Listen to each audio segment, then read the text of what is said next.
O que acontece por aqui? O que é a vossa associação ambientalista? O GEOTA, que significa Grupo de Estudos de Ordenamento, Território e Ambiente, é uma associação ambientalista criada mais ou menos do ano 1981, ou seja, temos mais de 30 anos de história, e é aquilo que podemos designar hoje em dia uma das 3 principais associações de ambiente em Portugal, que trabalha ativamente em áreas como política energética, ordenamento de território, preservação da natureza também um pouco, entre outros temas. Pedro Santos, o que é que estão a fazer concretamente aqui em Amarante?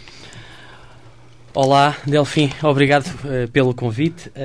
Viemos a Amarante para ouvir as populações, para ouvir as preocupações das populações e para tentar acompanhar todo o processo que tem envolvido essa ideia de construir mais barragens na bacia do Tâmega e viemos, portanto, averiguar e perceber o que é que as pessoas pensam relativamente a isso, como é que todos os movimentos que ao longo dos anos, que já têm mais também de 30 anos aqui de contestação e de pessoas que dizem não queremos cá barragens, fizeram-no em relação ao Torrão, têm-no feito nos últimos anos relativamente a Daivões e fizeram-no também relativamente às outras barragens que estão projetadas para o Alto Tâmega, Daivões, Gouvães, Vidago. Portanto, estamos no terreno a verificar os sítios, a falarmos com pessoas, que é para não falarmos de cor. E o que é estar no terreno, concretamente?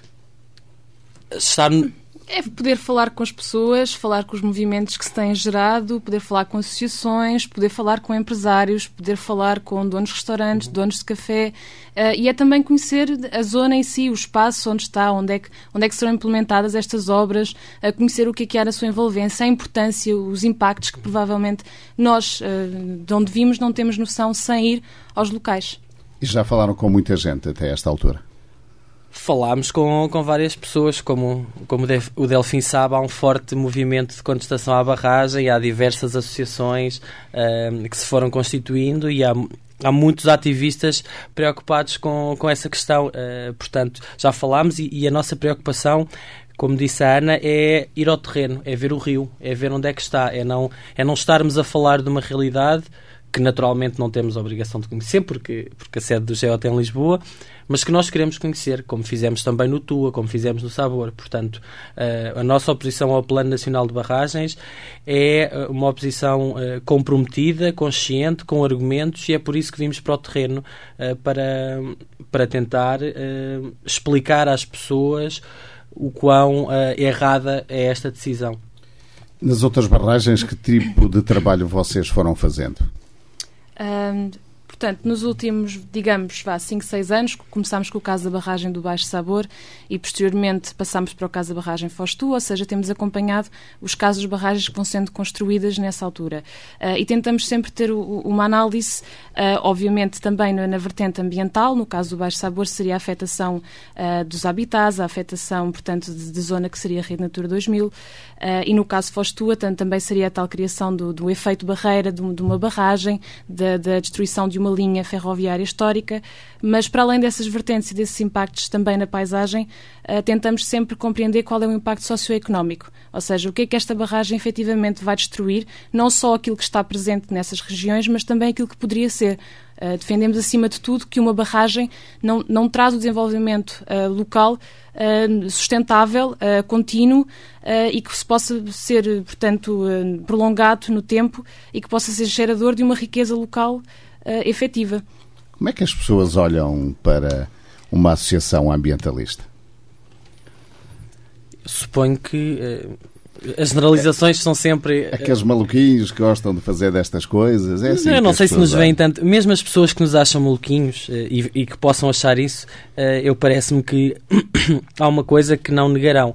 É que aquilo que nos move não é nem o lucro fácil, nem o interesse pessoal. É a proteção de bens e de valores comuns. E, portanto, mesmo esses que dizem isso, no fundo, eu tenho a certeza que até gostavam de estar do nosso lado. Nós não somos nem maluquinhos do ambiente, nem...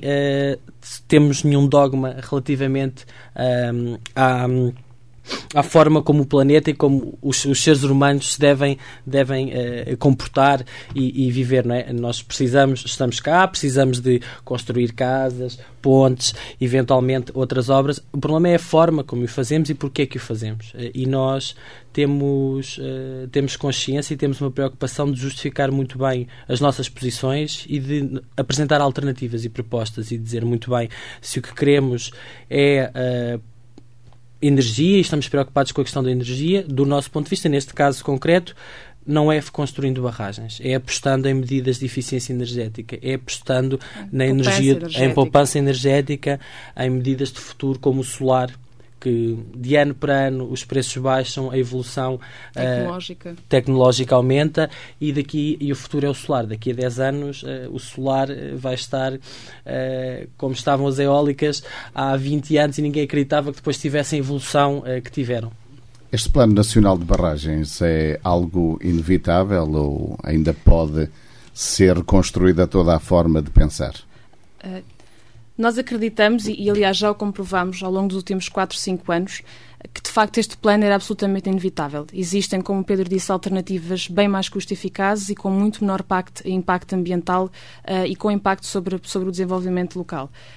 Acima de tudo, é um plano que se pode dizer que tem sido vendido como um investimento privado, mas não é. É uma parceria público-privada. Aliás, é subsidiada através das chamadas garantias de potência, que certamente até poderão conferir em alguma da legislação. Em segundo, acreditamos que as grandes barragens não são são um modelo de desenvolvimento do século passado. Já não costumamos dizer que se este plano tivesse aparecido, se calhar, há 100 anos, até poderíamos estar de acordo com ele. Hoje em dia, de facto, é injustificável. E, em último, é um desastre ambiental. Portanto, nada destes impactos justificam os 0,7% de energia geral que todas estas 6 barragens vão gerar. E chama aqui a atenção, não é? Portanto, no Tâmega, neste momento, no Plano Nacional de Barragens, encontram-se aprovadas, ou encontram-se em desenvolvimento 6 barragens e 4 serão no Tâmega. Claro. E permite-me só acrescentar esta nota, Ana. É importante que as pessoas percebam que este plano não é necessário.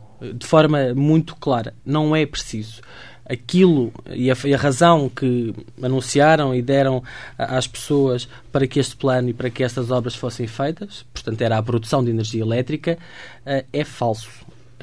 Todas as metas que era suposto chegarmos, não é? Porque quando fazemos um plano queremos chegar a um objetivo. Esses objetivos já estão todos ultrapassados neste momento. Ainda nenhuma das barragens está em funcionamento. Portanto, ele não é necessário e nós não precisamos de fazer estas barragens para assegurar a segurança do fornecimento de energia elétrica. E é preciso que as pessoas percebam isto, porque normalmente ninguém lhes diz isto. É falso. É falso. Não são precisas para nada. Zero. É como fazermos... o professor João Janás de Melo, que é um histórico ambientalista, fundador do Geota, costuma dar esta imagem que é fácil perceber. Uma família tem 2 carros, uma família de 2 pessoas, um casal, com um filho, tem 2 carros e depois compra um Ferrari para usar no Carnaval. O Ferrari para usar no Carnaval é o Plano Nacional de Barragens. Não serve para nada. A Geota, que informações é que tem em relação a esta barragem que está aqui próxima, que está projetada para próximo de nós, a de Fridão, concretamente? Acima de tudo, sabemos que será, neste caso, no geral do Plano Nacional de Barragens, será a segunda barragem com maior potência instalada, a terceira com maior potência instalada. Portanto, temos o sistema eletroprodutor do Tâmega, que podemos ver no geral e que será construído e desenvolvido pela Iberdrola, e depois temos o caso de Foz Tua, e seguidamente temos a barragem de Fridão. Sabemos que esta barragem está planeada para estar localizada a 6 km a montante de Amarante, algo que nos preocupa muito. Estamos aqui numa clara situação em que teremos uma cidade com um património histórico impressionante, entalada entre 2 barragens. Em terceiro lugar, sabemos que no caso, por exemplo, da barragem do Torrão, que se encontra a cerca de 30 km portanto, de Amarante, sabemos que existe uma clara degradação da qualidade da água. E preocupa-nos imenso que, face a esta condicionante, não tenham sido analisados os impactos cumulativos, que é ter uma barragem em Fridão, onde vamos ter mais uma vez um caso de degradação da qualidade da água e que vai piorar ainda mais a situação que sabemos que já ocorre e que nos tem transmitido por várias vezes, que é aquilo que se passa no verão na cidade de Amarante. E não é só Fredão, não é? Acima de Fredão estão mais 3. E, portanto, tudo isto tem que ser visto numa perspectiva global de que Amarante certamente será talvez uma das principais zonas, fim de linha, e portanto leva com tudo, já leva com todas as agressões que são feitas ao rio, vinda já de Espanha, não é? E portanto, tendo estas grandes concentrações de água estagnada e tudo o que isso implica, não vai ser certamente bom. Mas sabemos outra coisa, sabemos que a concessão que a EDP devia ter assinado com o Ministro do Ambiente, com o Ministério do Ambiente, e que estava prevista para setembro, não aconteceu ainda, que seja do conhecimento público. Isto é uma questão importante, porque as coisas que são do conhecimento público em todo o processo do Plano Nacional de Barragens são muito poucas. Todo ele é feito em segredo, nas costas das pessoas, e, olha, uma sugestão para dar aos ouvintes é que vão pedir explicações aos responsáveis públicos e políticos, aos presidentes de Câmara, de Junta, porque, na verdade, é neles que votamos e, portanto, eles é que têm a obrigação de explicar aos eleitores, já assinaram contratos, vão receber dinheiro da EDP, se vão receber dinheiro, quanto é que é? E o que é que implica receber esse dinheiro? Chegaram a esse número como? Deram conhecimento disso ao povo? Se calhar era importante dizer essas coisas. E não só, para além disso, temos aqui no caso da barragem de Fredão um claro problema, não é? Que é as questões de assegurar a segurança. Isto está na zona portanto, de evacuação, no limite de evacuação, portanto, o que significa que qualquer acidente que acontecesse da barragem de Fredão seria provavelmente uma catástrofe em tempo único para a cidade de Amarante. Os amarantinos têm que começar a treinar os 100 metros para correrem muito depressa, não é? Em caso de acidente. Infelizmente, sim, mesmo que treinassem muito, nem isso chegava, porque a questão aqui é quem é que pode garantir a segurança? A EDP pode garantir a segurança da barragem, da construção e em caso de um acidente? Assegura, escreve num papel e depois assume todas as responsabilidades aí decorrentes? Se calhar as pessoas têm que perguntar isso, não é? Podem garantir que não há um risco e que a nossa vida está em segurança, entalados entre duas barragens com as outras que estão por cima, e se acontecer alguma coisa? É um bom sítio para viver entre duas barragens. É um sítio magnífico. Sem barragens ainda é mais bonito. Gostaria ainda de acrescentar, portanto, sabemos que há cerca de 4 anos foi apresentado pelo movimento cívico, pelo movimento da cidadania e desenvolvimento para o Tâmega, apresentou mesmo uma ação legal, assente principalmente neste problema que é o segurança, que é o risco para a população da cidade de Amarante, e que continuam sem resposta. Ou seja, vamos ter o quê? Vamos ter o início da construção de uma barragem sem darmos resposta ao mais básico princípio de segurança? É essa questão também que talvez se deva perguntar às autoridades. Para além da segurança, quais são os principais problemas que poderão advir da construção da barragem? Existe, como estávamos a falar, da degradação da qualidade da água, portanto temos uma água estagnada, perde a oxigenação e, portanto, existem condições favoráveis com o aumento da temperatura a que haja eutrofização. Vocês conhecem melhor do que ninguém na cidade de Amarante o fenómeno, não é? Na barragem de Torrão. Conhecemos mesmo até à ponte de São Gonçalo. Exatamente. Portanto, vamos ter um agravar dessa situação. Posteriormente, vamos ter também, portanto, a barragem é um efeito de barreira, é um muro que se cria no rio e, portanto, portanto, neste caso os peixes, por exemplo, e toda a galeria ripícola, ou seja, o corredor ecológico que se cria ao longo do rio, é profundamente afetado. E neste caso será, não é? Portanto, temos a barragem de Torrão, teremos Fredão, teremos Daivões, teremos Govens e ainda teremos o Vidago.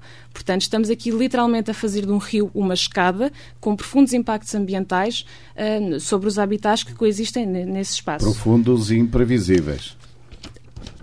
Imprevisíveis e diríamos até que, por aquilo que sabemos do estudo de impacto ambiental, não foram tão bem analisados quanto isso. Existe aqui um claro problema, que é o facto de 3 barragens estarem a ser previstas pela Iberdrola, outra barragem estar pela EDP, e o facto de ter havido uma avaliação ambiental estratégica que não analisou os impactos cumulativos de todas as barragens, portanto, na bacia do Tâmega, pode ser problemático, não é? Não sabemos exatamente qual será o grau de afetação em termos do ecossistema. Eu queria só acrescentar outra coisa, que é, nós não podemos querer ter sol na eira e chuva no Nabal, não é?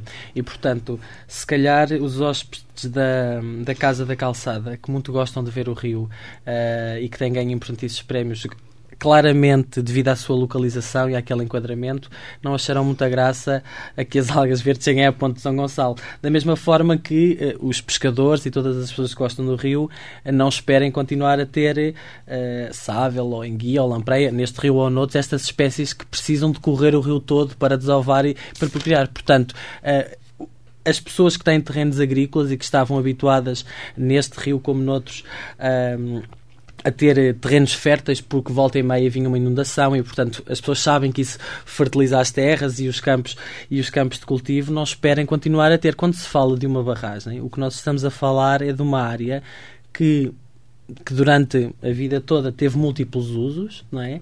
E que de repente não serve para nada porque tem lá uma massa de água e não é possível fazer nada com aquilo.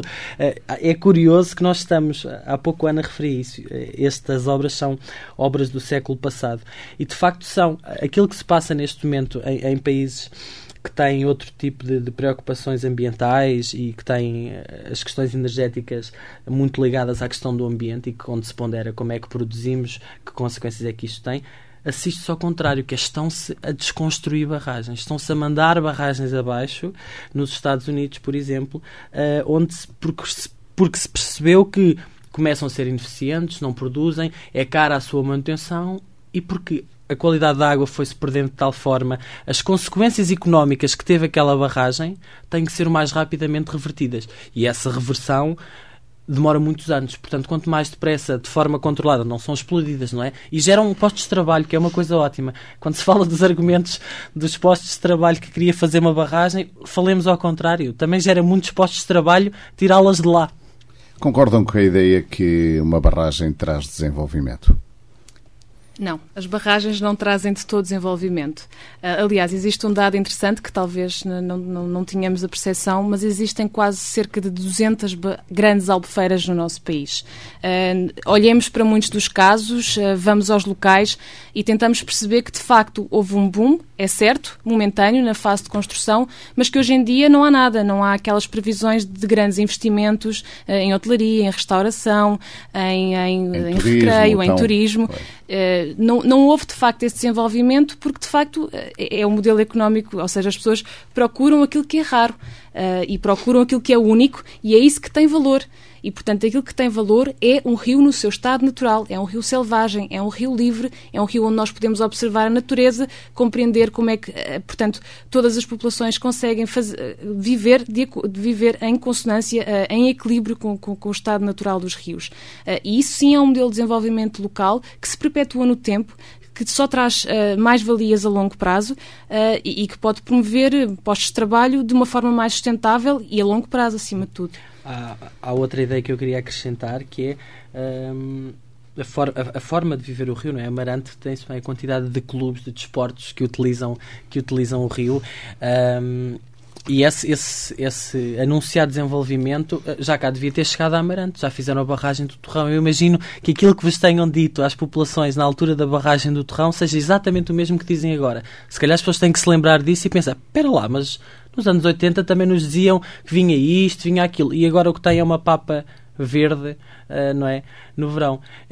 Achar que uma barragem vai trazer turismo, quer dizer, lagos há no mundo inteiro. Barragens nós já temos estas todas no país. É como dizer imagina um clube de caçadores que agora, em vez de ir caçar para a serra e para o meio da natureza, vá ali para um jardim ou para um viveiro. Provavelmente trouxe clubes de mosquitos aos montes até a Amarante. Há quem defenda que se deveria investir na modernização das barragens que existem e desistir daquelas que estão a ser projetadas. Qual é a vossa opinião? O GEOTA sempre esteve de acordo e, aliás, essa era exatamente uma das alternativas que nós propomos à construção de novas barragens, que é o reforço de potência.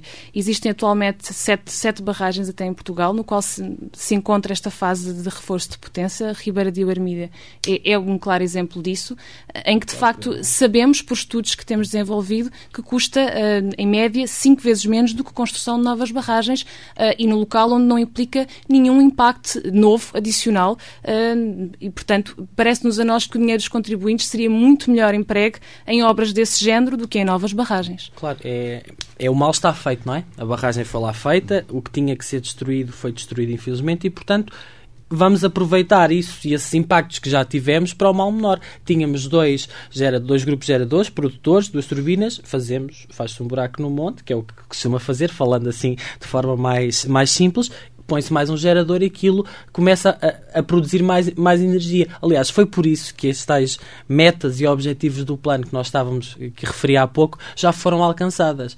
Porque as elétricas, certamente, que não são propriamente ignorantes nesta matéria, perceberam que lhes é mais vantajoso e mais barato construir e aumentar fazer esses reforços de potência nos sítios onde já têm uma instalação e, portanto, começar a produzir mais energia de forma mais eficiente para poder vender e lucrar com isso, do que fazer estas obras faraónicas que são uma espécie de... são elefantes brancos. Nós, daqui a 100 ou 200 anos, vamos ser recordados por quem cá andar como uns tolinhos. Porquê é que esta gente fez uma parede aqui no meio do rio? Os rios não servem para isso, não é? As pessoas vão de pensar isso daqui a muitos anos. Compreendem que as populações que podem ser muito afetadas por estas barragens estejam tão caladas? Eu não sei se estão ou assim tão... Ou as pessoas não ligam a isto? Eu não acho que isso seja verdade. Acho que as pessoas não estão nada caladas. Aliás, a prova disso, e vocês sabem muito bem, aqui na zona do Tâmega tem havido um forte movimento de contestação. Não vem de agora, vem dos anos 90, com os Amigos do Rio. Depois nasceu mais tarde, já no final do século, o Movimento de Cidadania para o Desenvolvimento do Tâmega, a ProTâmega, posteriormente, não é? Que teve uma virtude muito interessante, juntou o Alto e o Baixo Tâmega, não é? Tínhamos pessoas aqui, não era só Amarante, mas tínhamos pessoas das terras de baixo, tínhamos pessoas de Chaves, portanto juntou-se o Alto e o Baixo Tâmega à volta de um manifesto que dizia precisamente o mesmo: não queremos as barragens, não queremos que o Tâmega e a bacia do Tâmega seja violada. Depois constituiu-se a ProTâmega. Portanto, essa ideia de que as pessoas não se mexem não é verdade. Até se mexeram já há bastantes anos. O primeiro manifesto do Movimento de Cidadania para o Desenvolvimento do Tâmega, se eu não estou em erro, é de 2008. O que nós temos que questionar é o contrário. Há 30 anos que o povo de Amarante e as pessoas desta zona andou a dizer que não querem, e como é que os responsáveis políticos defendem os interesses das populações e dizem ao Poder Central, às empresas que ganharam as concessões: meus amigos, aqui não. Nós não queremos isto. Portanto, a pergunta tem que ser feita ao contrário. O que é que fazem os representantes do povo para respeitar a sua vontade? É isso. A maior parte dos autarcas praticamente concordam com as barragens. O fator económico é preponderante neste caso. Como é? Como é que estamos aqui? Que conselhos eram capazes de dar? O económico Acima é tudo. de tudo, julgamos que o grande conselho para qualquer responsável, não é? Sobretudo aqueles que são eleitos para tal, é pensarem no médio e no longo prazo. O que é que vale mais hoje? Vale mais hoje este pequeno investimento para fazer estas obras durante estes 5, 6 anos? Ou vale mais criar condições para que daqui a 20, 30, 40 anos isto seja uma cidade mais desenvolvida, com mais postos de emprego, etc. Tudo aquilo que se deseja, nos problemas que se vão encontrando, que se consigam encontrar cada vez soluções melhores. Isso é a responsabilidade dos nossos governantes, é compreenderem o que é que vale mais para a minha cidade, o que é que vale mais para as populações que me elegeram. Essa tem que ser o ponto, tem que ser a meta. Só acrescentar isto, Delfim. A política do quem vier por último que fecha a porta tem-nos conduzido e tem levado ao estado a que o país chegou e que a maioria das pessoas, com o qual a maioria das pessoas não concorda. O primeiro-ministro anterior, José Sócrates, que lançou e apadrinhou este Programa Nacional de Barragens, fez exatamente isso. Vendeu as concessões, encaixou cerca de 630 e poucos milhões de euros, abateu o déficit público e depois pôde andar a dizer a toda a gente que 2008 nunca o déficit público tinha estado tão baixo em Portugal.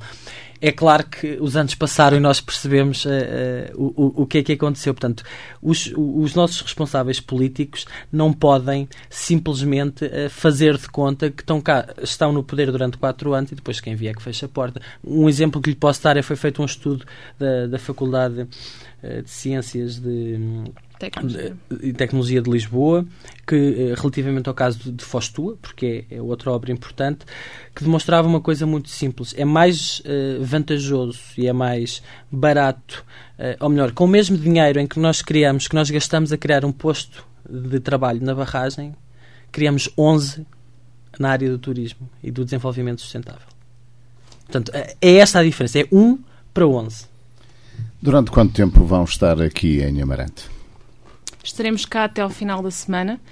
Aliás, aproveitamos para dizer que estamos na Casa da Juventude neste momento, portanto, estamos a falar com várias pessoas, com vários membros de associações, como dissemos, e, portanto, estamos receptivos, se quiserem vir discutir melhor estas ideias connosco, compreender melhor as nossas exposições, compreender um pouco melhor os estudos que temos desenvolvidos e que fundamentam muito da nossa opinião, e, portanto, ou então poderão enviar um e-mail para giota.giota.pt para conseguirem partilhar connosco as vossas ideias. E temos também uma página no Facebook, é outro meio que agora é muito utilizado.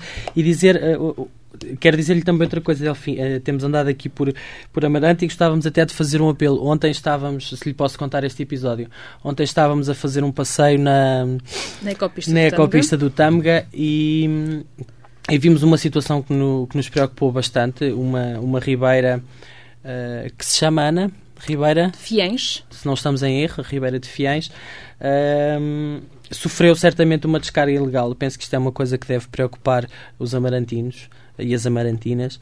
A espuma tinha imensa espuma, uma coloração castanha, cor de ferro, o cheiro não era muito bonito. Fomos investigar, temos quase a certeza absoluta que provém de descargas feitas pelo aterro sanitário, e que é uma situação recorrente que tem sido feita aos domingos, ao final do dia. Portanto, era interessante apelar aos amarantinos que fiscalizem, que vão passando com frequência na ecopista, que chamem as autoridades. Nós já fizemos o mesmo, chamámos as autoridades, temos provas, fotografias, fizemos recolha de água e o assunto está a ser devidamente tratado e encaminhado por quem é competente.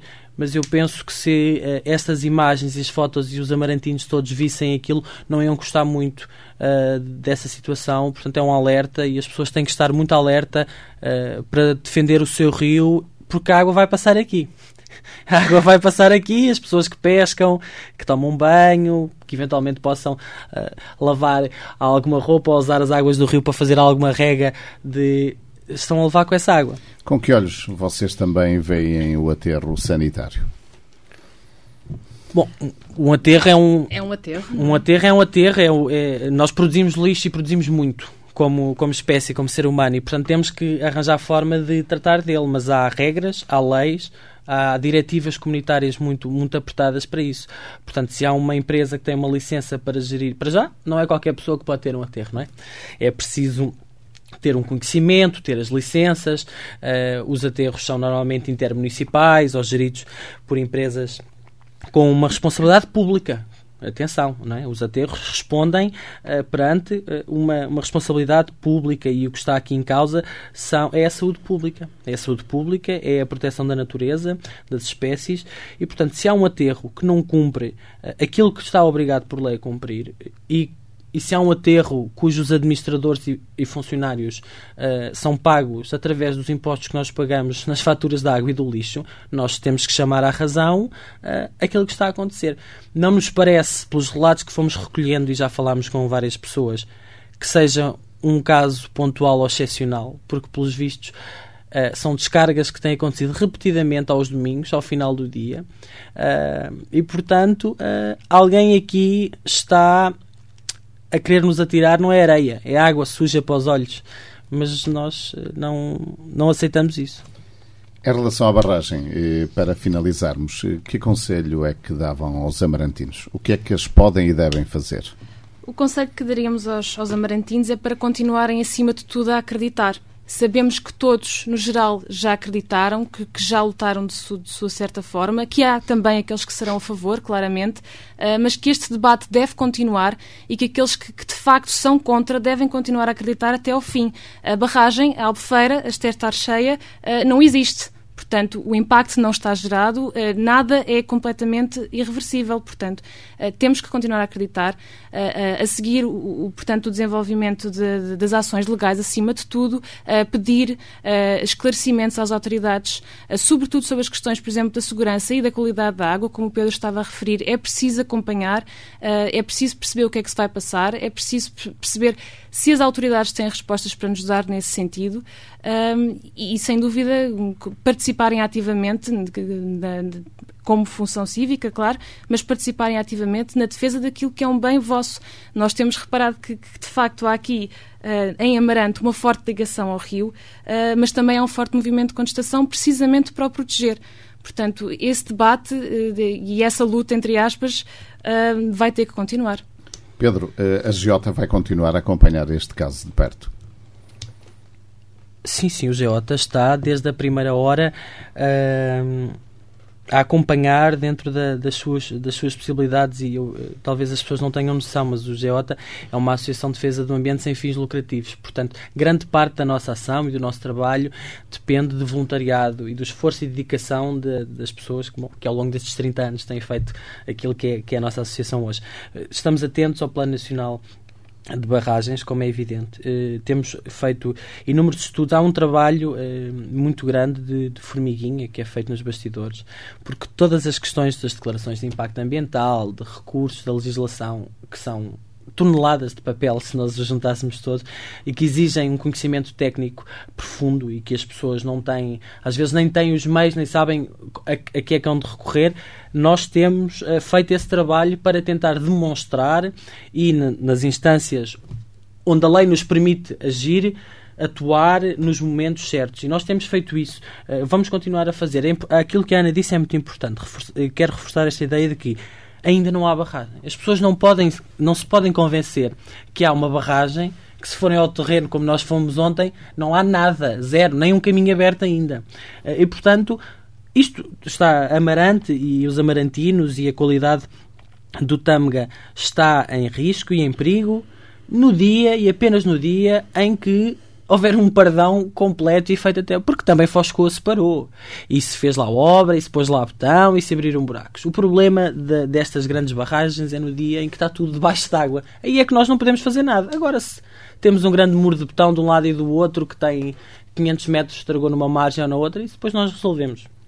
Ana Brazão e Pedro Santos, obrigado por terem vindo e por partilharem a vossa experiência e preocupações connosco. Obrigado, Muito obrigada por esta oportunidade. O que acontece por aqui?